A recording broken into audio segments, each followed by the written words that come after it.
Be me, 28, finally choosing myself for once. I'd been with Mike for 3 years. Good guy, steady job, never forgot my birthday. But God, he was boring. We had the same routine every week. Friday night takeout, Saturday errands, Sunday meal prep. My friends would post about their nights out, their spontaneous trips, their freedom.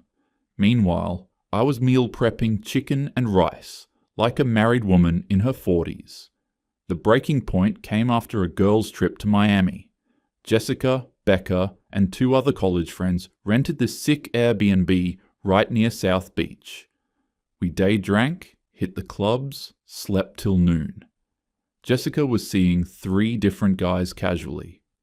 Becca had just quit her job to find her passion. They kept asking about Mike with this pitying tone, like I was trapped. "You're so young, Ari," Jessica said by the pool, sipping a margarita at 2 p.m. "Don't you want to, live a little? You're basically married already." "We're not married," I said. "Exactly. So why are you acting like it?" I looked at my phone. Text from Mike. "Hope you're having fun. Can you grab coffee beans on your way back?" "We're out. Also, your car registration came in the mail. I'll handle it." Coffee beans. Car registration. I was in Miami with the ocean breeze and infinity pool, and he was thinking about our Sunday morning routine and paperwork I'd completely forgotten about. That night at the club, I watched Becca dance with some guy she'd just met. Jessica was taking shots with a group of locals. I felt old, tired, like I was missing something. When I got home, Mike picked me up from the airport. He'd cleaned the apartment, bought flowers, asked about my trip. It should have been sweet. Instead, it felt suffocating. I picked a fight 2 days later over something stupid. He'd forgotten to pick up my dry cleaning. It escalated fast. "I just feel like I'm losing myself," I said. Mike looked confused. "Losing yourself? How?" "I don't know who I am without someone else. I need space." "Space for what?" he asked carefully. "To figure out who I am. To be independent." Mike was quiet for a long moment. Then, "Okay. I don't want to hold you back. But Ari, let me at least help you move. Your lease is up next month, right? And the landlord's been weird about deposits. I can deal with him. Plus your car needs an oil change soon. We should—" "I don't need you to manage my life, Mike." He put his hands up. "I'm not trying to manage anything. I'm just saying, there's a lot of stuff to handle. Let me help." "I need a clean break," I said firmly. "I have to prove I can do this myself." He looked hurt, but nodded. "If that's what you need." My dad called 2 days later. He'd heard from Mike. They'd gotten close over the years, which annoyed me. "Honey, I know this is your decision, but if you need help finding a place or moving—" "Dad, I'm 28. I've got this." "I know you do, sweetheart, but there's no shame in accepting help. Your mother and I just want— I have to go. Love you." I told myself I was being strong, independent. I wasn't going to be one of those women who needed a man to function. Moving day was a nightmare. I'd hired movers off some app. Cheapest option, 4-star rating. They showed up 3 hours late, reeking of weed. The new apartment was smaller than I'd realized during the viewing. Worse neighborhood. But it was mine. My decision. My independence. The movers couldn't get my couch up the narrow stairwell. After 20 minutes of watching them scratch the walls, I sold it on Facebook Marketplace for $50 to the first person who showed up with a truck. I'd texted the group chat that morning. "Move-in day, come help and I'll buy pizza." Responses trickled in around noon. Becca. "OMG babe, I'm so hungover. Rain check?" Jessica. "Have brunch plans, but sending good vibes." I unpacked alone. Boxes everywhere. No furniture except my bed and a folding chair. I ate leftover pad thai on the floor and told myself this was temporary. Week 2, my car started making a grinding noise. I took it to the first mechanic I saw on Google Maps. They quoted me $1,200. I didn't know if that was fair. Mike always handled car stuff, took it to his guy, who gave us good prices. But I was scared it would die on the highway, so I handed over my credit card. The hit to my account was immediate and painful. I hadn't budgeted for this. Told myself it was just bad timing. Week 3, the kitchen sink started leaking. I called the landlord. He said he'd send someone.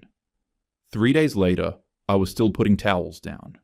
The cabinet underneath was getting moldy. I bought a wrench from Target and tried to tighten something I found on YouTube. Stripped the bolt, made it worse.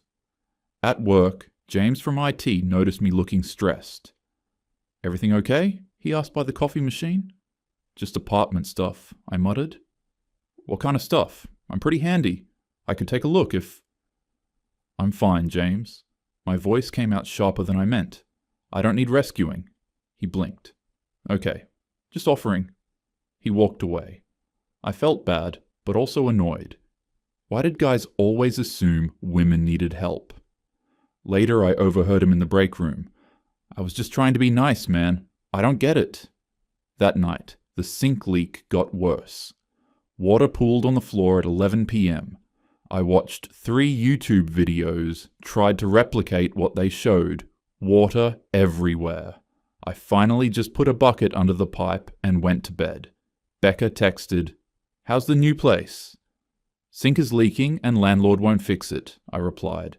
"OMG, that sucks, babe. Landlords are such assholes. You should report him."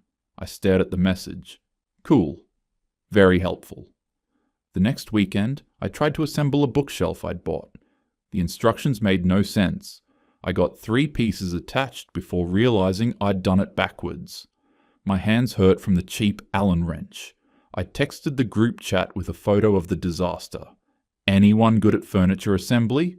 We'll buy lunch radio silence for 2 hours. Then Jessica. "Girl, just hire someone from TaskRabbit." I checked TaskRabbit. $85 for furniture assembly. I looked at my bank account and wanted to cry. I did the math that weekend. Rent, utilities, parking, groceries, furniture, the car repair. It was way more than I'd budgeted. Mike had always made slightly more than me and covered the difference without making it a thing. I'd never really tracked how much. He'd also handled our internet bill, our shared subscriptions, maintained our budget spreadsheet that I barely looked at. Opening my banking app felt like a punch to the gut. Credit card balance climbing toward $3,000. Savings down to $1,200. One more emergency, and I'd be broke. I told myself this was just an adjustment period, growing pains. I could figure this out. Except I was so tired. 2 months in, I decided I needed a reset. I booked a solo trip to Thailand, Chiang Mai, and Bangkok. It was impulsive and expensive, but I convinced myself I deserved it. My friends hyped me up. "So brave," Jessica texted. "You're literally an inspiration," Becca added. I flew out in early November. 14-hour flight, arrived exhausted. The hostel in Chiang Mai was way sketchier than the photos. Peeling paint, weird smell, shared bathroom with a lock that didn't work properly. But it was cheap, and I was determined to make this work. First night, I sat in the common area with my phone, pretending to look busy. 2 Australian guys, Dan and Chris, maybe early 30s, were playing cards and drinking Leo beer. "First time in Thailand?" Dan asked. "Yeah," I said. "Solo?" I nodded. "Brave," he said, same word Jessica had used, but his tone was different, almost concerned. They invited me to grab street food with them. I was hungry and didn't have a plan, so I agreed. They were friendly, told me about scams to watch out for, showed me how to haggle with tuk-tuk drivers. I felt grateful, but also irritated that I needed their help. Day 3, I got scammed anyway. Tuk-tuk driver took me to some gem shop instead of the temple I'd asked for. The shop owner was pushy, showed me certified sapphires that were good investment. I felt pressured and flustered. Bought a bracelet for $200 that was probably worth $20. When I got back to the hostel, Dan noticed I looked upset. "What happened?" I explained. He sighed. "Yeah, That's the gem scam. Classic.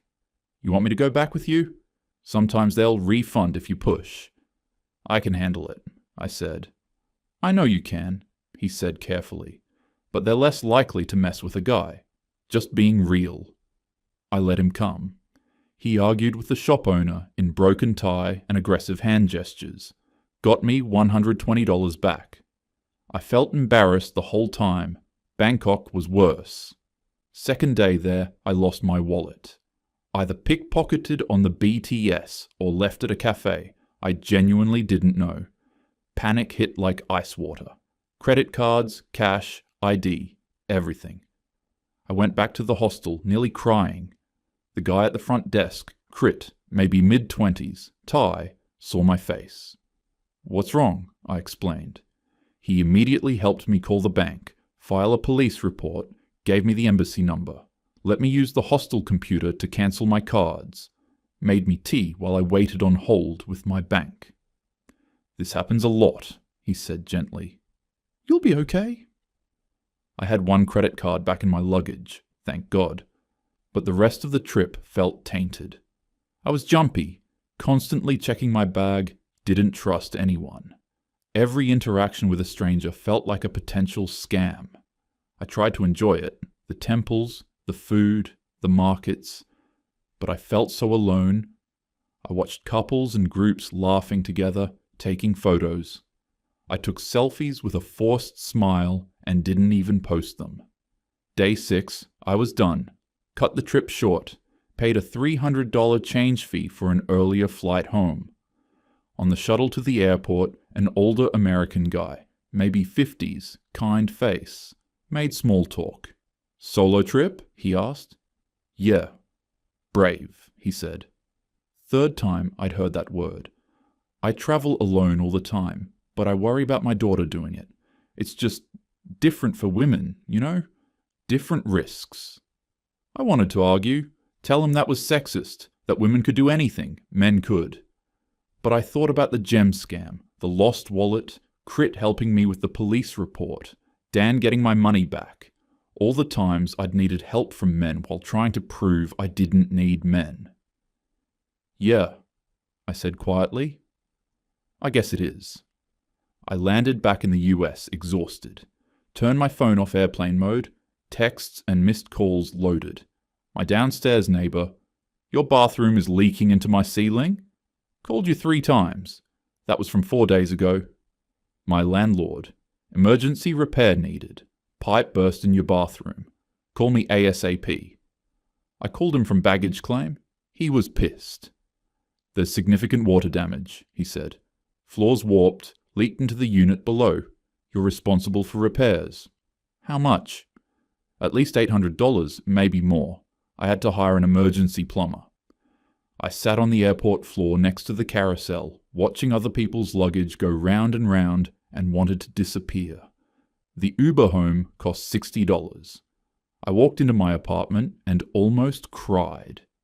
Bathroom floor was warped and discolored, towels and bath mat ruined, water stains spreading into the hallway. I sat on my bed and thought about the past 2 months, the car repair, the sink, Thailand, the scams, the lost wallet, now this. I told myself it wasn't about needing men, it was just bad luck, timing. I could still figure this out, but God, I was tired. 2 weeks after I got back, the electrical problem started. Lights flickering, outlets sparking. I knew enough to know that was dangerous, but not enough to fix it. Landlord sent someone who took one look and said, "Fire hazard. You need to vacate until this is sorted." For how long? Week, maybe more. I sat on my bed, surrounded by half-unpacked boxes from Thailand, and tried not to panic. Hotels were expensive. I was already drowning in credit card debt. I texted the group, chat, emergency, electrical issue, have to leave apartment for a week. Can I crash with anyone? The responses came quick. OMG, babe, that's terrible. Your landlord is such a dick. Can you sue? Then the excuses. I would. But my roommate is really weird about guests. I'm going out of town this weekend. My place is literally a shoebox. You'd have to sleep on the couch, and it's so uncomfortable I stared at my phone. Lots of sympathy. Zero actual help. An hour later, someone knocked. I opened the door to find Tom standing there with a toolbox. Tom was one of Mike's friends who'd become my friend too during the relationship. Early 30s, worked in construction, straightforward guy. Heard about the electrical thing, he said. Let me take a look. I'm handling it, I said automatically. Ariana, your lights are literally sparking. Just let me check the breaker. I stepped aside. He went to the electrical panel, reset something, tested the outlets, poked around for 10 minutes. You need a licensed electrician, he said. This is serious. Your landlord needs to fix this ASAP, or you need to report him. I was standing there in sweatpants, exhausted, surrounded by trash bags of damaged bathroom stuff, boxes I still hadn't unpacked. Tom looked around. Where's your support system? He asked. Who's helping you with this? I'm fine. Your friends are texting you emojis. He cut me off. That's not help. I felt my face get hot.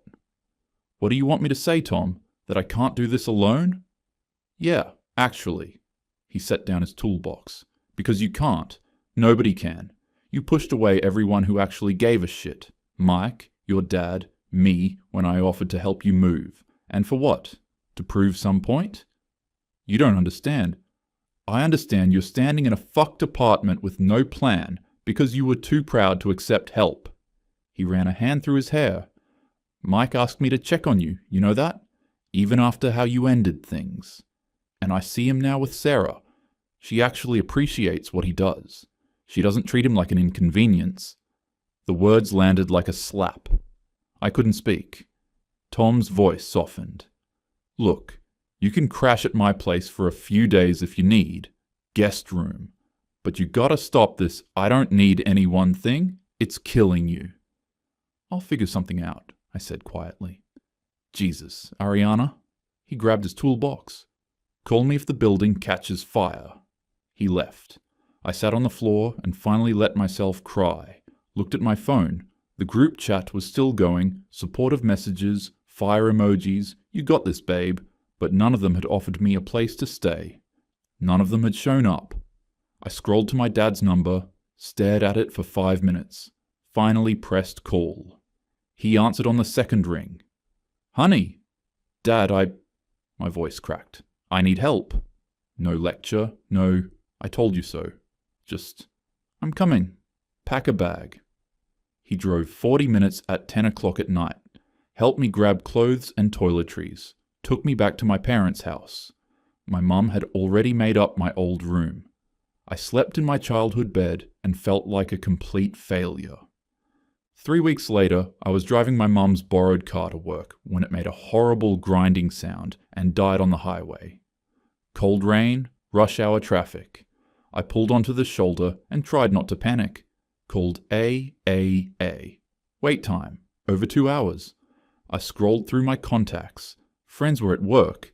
Tom wasn't answering. Dad was in a meeting. I stared at Mike's name. Hands shaking, I called. Ariana, you okay? I explained. My voice cracked. Silence for a second. Then, send me your location. I'll be there in 20. He showed up in his truck. Sarah was in the passenger seat. My stomach dropped. Mike got out, popped my hood. Yeah, alternator's dead. I'll give you a jump, but you need to take it in today. Sarah got out too, handed me a water bottle and granola bar. You must be freezing. Here, take my extra jacket. She was being genuinely nice. It made it worse. Mike jumped the car, told me to follow them to his mechanic, the good one, the one he'd always taken our cars to. I followed in silence. At the shop, Mike talked to Tony, got me a quote. $400. Still painful, but fair. Sarah sat with me in the waiting room, making small talk about the holidays, about her students. She taught 3rd grade, loved her job, had this easy warmth about her. Through the window, I watched Mike laugh with Tony, easy and comfortable, the same way he used to be with me before I started finding him boring. He's been really good to me, Sarah said, following my gaze. Not bragging, just stating fact. I'm lucky. I thought about all the times Mike had been good to me. The car maintenance I never thought about, the bills he quietly covered, the furniture he assembled, the stability I took for granted. Yeah, I said. He's a good guy. Mike came back. Tony can have it ready tomorrow. You need a ride? My dad's coming, I said. Thanks for this, really. Awkward pause. Mike, You don't have to, he said gently, glanced at Sarah. We should go. Take care, Ariana. They left together. Her hand found his as they walked to the truck. I sat alone in the waiting room until my dad arrived. On the drive back, he said, You know you can always ask for help, right? That's not weakness. That's just being human. I know, Dad. Your mom and I want you independent, but independent doesn't mean alone. It means knowing when to lean on people and when to stand on your own. I nodded, staring out the window at the grey sky. That night in my childhood bedroom, I opened the journal I'd bought in Thailand and barely used. Stared at the blank page for a long time before writing. Maybe I went about this wrong. Maybe I pushed too hard in the wrong direction, rejected help I actually needed because I was trying to prove something to people who weren't even paying attention. But it's not like I should have just stayed and been dependent on Mike forever, right? There has to be a middle ground, a way to be independent without being completely alone. I just needed better support systems, friends who actually show up when things get hard, not just for brunch and girls' trips. A partner who, I don't know. Mike was good, really good, but he was also boring. Or maybe I was just too immature to appreciate boring, to appreciate stable. I paused, pen hovering over the page. Watching him with Sarah today hurt in a way I didn't expect, not because I want him back, but because I finally saw what I threw away. He's the same person, helpful, steady, reliable. She just appreciates it in a way I never did. I don't know anymore. I just know everything got harder, and I'm so tired of pretending I have it all figured out. A few weeks later, I went to a mutual friend's Christmas party. My apartment was fixed, and I'd moved back in, but I was still staying at my parents' most nights because being alone felt too heavy. Mike was there with Sarah. They were by the fireplace, part of a laughing group that included Tom and some other couples. Sarah had her hand on Mike's arm, leaning into something he was saying. They looked comfortable together. Natural. I grabbed a drink and tried to blend into a different conversation, but I kept glancing over. Someone asked Sarah how they met. Oh, he helped me when my car broke down, she said, smiling up at him. Her whole face lit up. I had no idea what I was doing. I thought I needed a whole new engine or something ridiculous, and he just took care of everything. Explained what was actually wrong, took me to his mechanic, made sure I didn't get ripped off. She squeezed his arm. My hero. She said it warmly, genuinely. Like him helping her was a gift she was grateful for, not something she expected or resented, not something that made her feel small or dependent. Mike looked a little embarrassed, but pleased. It was just a dead battery. Still, Sarah said. I watched them and felt something crack in my chest. That could have been us. Should have been us. If I hadn't been so determined to prove I didn't need anyone, hadn't treated his helpfulness like it was condescending instead of caring. Tom appeared beside me with a beer. You doing okay? Yeah, I lied. Then, more honestly, I'm figuring it out. That's progress, he said, clinking his bottle against my glass. I stayed for one drink, made small talk with a few people, then left. The cold air felt good after the warm, crowded house. I sat in my mom's car in the parking lot, engine running for heat, and watched my breath fog the windows. Thought about the past 4 months. The breakup, the apartment disasters, Thailand, the electrical fire, moving home, today. My phone buzzed, the group chat. Ari, where'd you go? Come back, we're doing Secret Santa. I put my phone face down. I wasn't ready to admit I was completely wrong. Maybe I never would be. But sitting there in that parking lot, Watching couples leave the party together, I couldn't deny that everything had gotten harder without the person I'd pushed away. And I was still so tired.